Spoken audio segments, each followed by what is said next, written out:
Hello everyone. आज हम पढ़ने वाले हैं लास्ट टॉपिक हाइबरनेट का, कैशिंग इन हाइबरनेट। तो हमेशा की तरह इस वेबसाइट का लिंक मैं दे दूंगा वीडियो के डिस्क्रिप्शन में, codejava25hours.com। अब चलते हैं हमारे हाइबरनेट पे और स्क्रॉल करते हैं अपने टॉपिक पे, कैशिंग इन हाइबरनेट। तो भाई सबसे पहले मिलेगा आपको फर्स्ट लेवल कैशे का छोटा सा डायग्राम। तो ऐसे देख के आप समझ सकते हैं कि डेटा बेस से जब आता है तो फर्स्ट लेवल कैशे में ऑटोमेटिकली सेव हो जाता है। एक सेशन से बाइंड होता है वो, और फिर वो क्लाइंट यानी ब्राउजर पे दिख जाता है या फिर कंसोल में दिख जाता है जहाँ भी आप आउटपुट चाहते हो। और सेकंड लेवल कैशे इन सबसे बाहर होता है, उसमें कितने भी सेशन हो सकते हैं। इसको भी टेंशन नहीं लेना है। अभी ये जब हम प्रोग्राम देखेंगे इसका तो समझ में आ जाएगा आपको। अगर आपको कैशे नहीं पता तो क्या होता है, टेम्परेरी डेटा होता है जो हमारी परफॉर्मेंस को स्पीड अप करता है। एक टेम्परेरी डेटा होता है जो हमारी परफॉर्मेंस को स्पीड अप करता है, उसको हम कैशे कहते हैं। एक छोटी सी टेबल आपको देखने को मिलेगी, इसके बारे में नीचे डिटेल में भी है और कोड में भी समझ जाएंगे, तो आपको कुछ ज़्यादा इसमें सोचने की जरूरत नहीं है। First level cache, second level cache और क्वेरी लेवल कैशे। कुछ यस नो है और कुछ कॉन्फ़िगर करने के लिए हैं कि कॉन्फ़िगर कर सकते हैं हम उन्हें। तो आपको अगर ये दिखेगा कि बाय डिफ़ॉल्ट कौन सा ऑन होता है, तो बाय डिफ़ॉल्ट सिर्फ यहाँ यस मिलेगा। फर्स्ट लेवल कैसे बाय डिफ़ॉल्ट ऑन होता है। यहाँ यस मिलेगा कि सेशन स्पेसिफिक होता है, बाकी सेशन स्पेसिफिक नहीं होते हैं, वो मल्टीपल सेशंस पे वर्क कर सकते हैं। यहाँ यस मिलेगा रिजल्ट कैश्ड में, क्वेरी रिजल्ट कैश्ड में तो सिर्फ क्वेरी कैश में मिलेगा, है ना। बाकी आपको देखना है कि जो भी कॉन्फ़िगरेबल है वो हम अपनी अपनी मर्जी से कॉन्फ़िगर कर सकते हैं। और अगर कोई यस लिखा है तो यानी वो बाय डिफ़ॉल्ट ऑन है ना। इसके बारे में, टेबल के बारे में मैंने यहाँ भी डिटेल में लिख दिया है, बट सिंस डेवलपर्स थ्योरी कम और कोड ज़्यादा देखते हैं और उसी से उन्हें ज़्यादा समझ में आता है, तो सीधा हम कोड पे चलते हैं सीधा। तो सेशन कैसे, फर्स्ट लेवल कैशे, है ना, एक ही चीज़ होती है, तो इसमें कभी कंफ्यूज मत होना।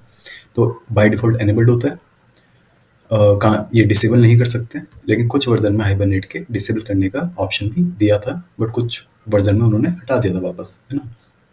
और सिर्फ एक करंट सेशन से ही ये गेट होता है। तो यहाँ अगर आप कोड में देखेंगे कि सेशन से हमने कस्टमर गेट किया जिसकी आईडी क्या थी, 1, है ना। ये एल क्या है, लॉन्ग, है ना। तो हम कोड जब सब कुछ देख चुके हैं, ये एल लगता है तो लॉन्ग होता है। तो ये हमने गेट किया, इसको हमने प्रिंट किया, फिर हमने कस्टमर टू ऑब्जेक्ट बनाया और सेम हमने कस्टमर को गेट किया। गेट में हमने जाना था कि डेटाबेस में हिट करता है, बट क्योंकि फर्स्ट लेवल कैशे हमारा सेव कर देता है ऑटोमेटिकली, तो इस टाइम पे जो ये प्रिंट हुआ होगा ये हमारा किससे आया होगा, कैशे से, है ना, फर्स्ट लेवल कैशे से। इसी तरह ये इसका कोड भी पूरा हम देखेंगे अभी। उसी तरह से सेशन फैक्ट्री कैशे या फिर सेकंड लेवल कैशे एक ही चीज़ होती है। ये बाय डिफ़ॉल्ट डिसेबल्ड होता है, इसको हम कॉन्फ़िगर करना पड़ता है और मल्टीपल सेशन से हम गेट कर सकते हैं। अगर यहाँ हम एक दूसरा सेशन बना लेते, यहाँ दूसरा सेशन बना लेते और उससे अगर ये गेट करते, तो क्या होता, फिर से डेटाबेस को हिट करता, है ना। और नीचे है हमारा क्वेरी लेवल कैशे। तो ये जो भी हम क्वेरीज चलाते हैं उनके रिजल्ट को कैशे करता है। यहाँ एक मैंने स्टेप दिया हुआ है कि सिर्फ एक लाइन ऐड करनी होती है आपको कॉन्फ़िगरेशन में और उसके थ्रू ये काम हो जाता है। या तो CFG में ऐड कर दें या फिर जावा में अगर आप कॉन्फ़िगरेशन कर रहे हैं तो वहाँ ऐड कर सकते हैं। और इसका एक बेटर वे भी है, जो कोड लाइन हम जावा कोड लाइन से भी ऐड कर सकते हैं, और मॉडर्न तरीका वही है, उससे हम ज़्यादा प्रेफर करेंगे। तो उसको हम कोड को देखेंगे अभी। हमेशा की तरह मैंने इसकी गिट रिपोजिटरी आपको दे दी है, हर मैंने वीडियो में बताया आपको कि यहाँ से आप डायरेक्टली फ्रीली ज़िप डाउनलोड कर सकते हैं। उसको एक्सट्रैक्ट करेंगे, फ़ोल्डर मिलेगा, एक्लिप्स में जाएंगे और यहाँ आप ओपन प्रोजेक्ट फाइल सिस्टम करेंगे, उस फ़ोल्डर का एड्रेस पे जाएंगे और सीधा फिनिश कर देंगे। जैसे ही आप करेंगे आपके पास ये मिल जाएगा। तो टाइम बचाने के लिए मैंने ऑलरेडी ये सेटअप कर रखा है। अब हम सीधे देखते हैं कोड को अपने। तो सबसे पहले एक इसमें क्लास बनाई है हमने कस्टमर, बहुत सिंपल क्लास बनाई है, एंटिटी क्लास।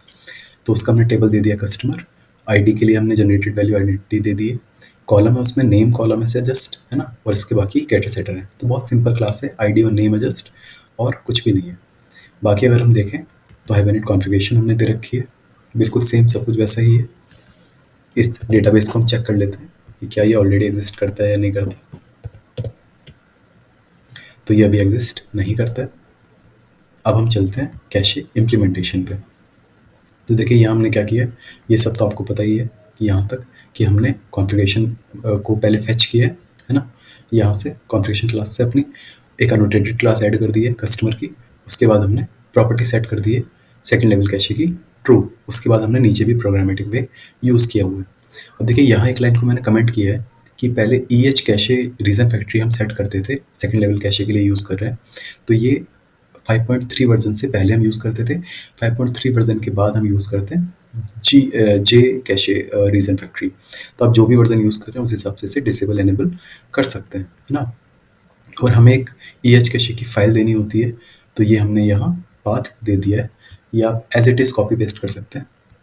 अब हम चलते हैं नीचे। सबसे पहले हमने क्या किया, यहाँ से हमारा वर्क स्टार्ट होता है। सबसे पहले तो हमने कुछ टेस्ट डेटा एंटर किया। टेस्ट डेटा में हमने क्या किया, एक कस्टमर ऑब्जेक्ट बनाया, उसका नेम सेट किया और उसको सेव कर दिया है। सिर्फ इतना किया है और कुछ भी ज़्यादा नहीं है। तो टेस्ट डेटा हमारा इंसर्ट हो गया। अब हमने 3 मेथड बनाए हैं, first level cache example, second level cache example और क्वेरी लेवल कैशे एग्जाम्पल। तो हम फर्स्ट लेवल पे अगर देखें तो आप देखें कि फर्स्ट फैच जब हमने किया है, ये देखिए सेशन से हमने गेट किया फर्स्ट लेवल। तो जैसे ही हमने ये सेम ऑब्जेक्ट को हमने यहाँ गेट किया है, अगर नल नहीं होता तो ये लिख देता फर्स्ट फैच दिस। फिर हमने क्या किया, कस्टमर का दूसरा ऑब्जेक्ट बनाया, सेम सेशन से हमने सेम डेटा को फेच किया है। इस बार जो हमने फेच किया है ये, इस बार ये डेटा को बेस को हिट नहीं करेगा, ये कैशे से आपको ला देगा। तो ये हमारा फर्स्ट लेवल कैशे का एग्जांपल हो गया। कितना सिंपल है ना। अगर हम कोई दूसरा ऑब्जेक्ट मंगाते, कोई दूसरी आईडी का ऑब्जेक्ट मंगाते, तो वो डेटाबेस को हिट करता। तो यानी जब सेम ऑब्जेक्ट सेम सेशन पे हम फेच करते हैं तो वो कैशे से रिटर्न होता है सेकंड टाइम पे। सेकंड या मतलब फर्स्ट टाइम के बाद जितनी बार भी आप करेंगे उतनी बार वो फर्स्ट लेवल कैशे से रिटर्न होगा। सेकंड लेवल कैशे में क्या होता है, देखिए यहाँ हमने सेशन 1 बनाया, सेशन 1 बनाया, इससे हमने कस्टमर का रिकॉर्ड मंगाया है इस ऑब्जेक्ट में, और हमने फर्स्ट सेशन फैच यहाँ प्रिंट कर दिया है। फिर हमने क्या किया है, इसको कमिट कर दिया है। फिर हमने क्या किया है, एक सेकंड सेशन बनाया है ना, सेशन 2, और इससे हमने सेम कस्टमर को ऐड किया है। यहाँ ये जो फैच होगा ये अब किससे फैच हो रहा है, सेकंड सेशन कैशे से, है ना। तो सेकंड लेवल कैशे से ये फैच हुआ है, डिफरेंट सेशन है।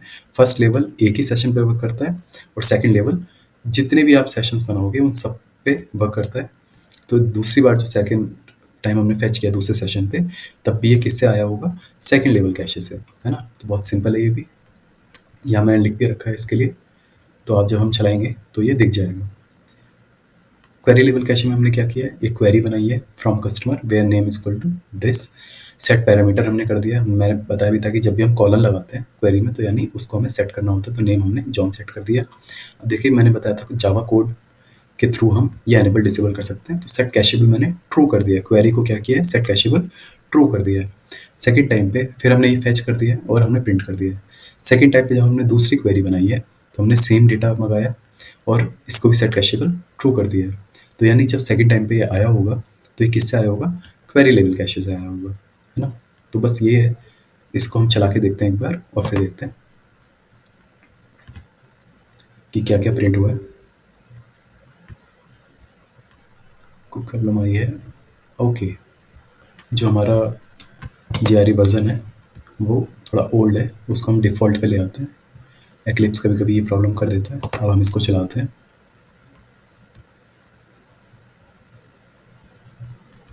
है ना।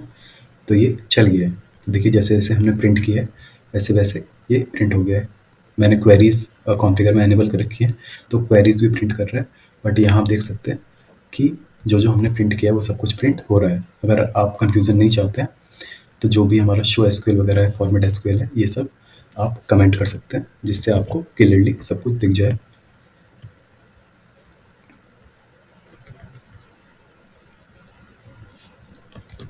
जो भी एक्स्ट्रा चीज़ें हैं मैंने उनको कमेंट कर दिया है। फिर एक बार चला के देखते हैं, जितना क्लियर आपको दिखेगा उतना बेटर समझ में आएगा आपको। देखिए फर्स्ट फैच हुआ जॉन, सेकंड फैच हुआ जॉन, ये सेकंड जो फैच हुआ है वो हुआ है फर्स्ट लेवल कैशे से। वैसे ही फर्स्ट सेशन फैच हुआ है जॉन, सेकंड जो हुआ है वो कैशे से फैच हुआ है जॉन, है ना। ये अलग अलग सेशन से हमने फैच किया था, तब भी ये सेकंड लेवल कैशे से फैच हो गया है, डेटाबेस में हिट नहीं गई होगी। फर्स्ट लेवल क्वेरी फैच किया हमने कस्टमर्स को, और फिर जब सेकंड टाइम पे चलाया तो क्योंकि हमने सेट कैशेबल ट्रू कर दिया था और हमने कॉन्फ़िगर में भी ऊपर ये सेट कर दिया था कैशे का, तो ये प्रिंट जो हुआ है वो क्वेरी लेवल कैशे से हुआ है। अब अगर हम डीबी में देखें तो क्या ये क्रिएट हो चुका है, यस। टेबल्स देखते हैं, कस्टमर की टेबल हमारी बन गई है। तो इसमें जॉन हमारा सेव हो गया था और उसके लेवल पे ये, उसके बेस पे ये प्रिंट हो रहा था, है ना। तो अगर हम समरी में देखें तो फर्स्ट लेवल कैशे क्या होता है?